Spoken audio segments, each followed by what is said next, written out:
People are not disturbed by things, but by the view they take of them, meaning we are actually and we are not necessarily either disturbed, disappointed, disgusted by and at what happens to us because nothing that happens can either be controlled nor manipulated by anyone in the world. Anything that happens is always going to be beyond, remote, isolated from our control, desire, ambition, will, dominance.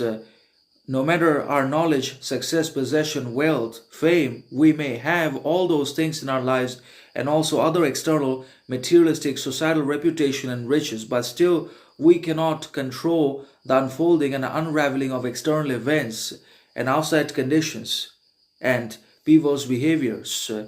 characters, actions, perceptions, no matter who we are, what we represent, as I just mentioned earlier, because ultimately and inevitably we can only control ourselves because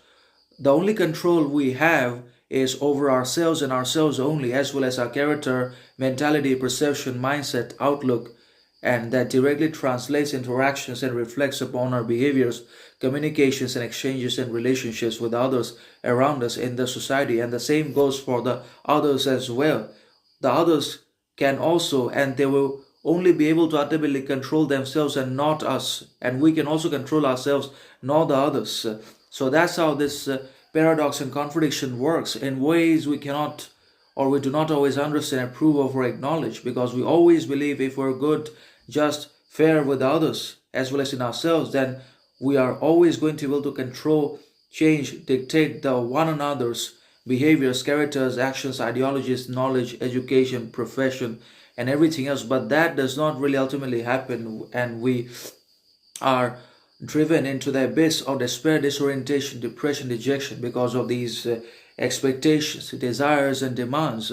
So, obviously, we are not going to be disturbed by the things that happen externally, but we are definitely going to be disturbed by the perception, outlook, interpretation, understanding we have developed within ourselves and that we take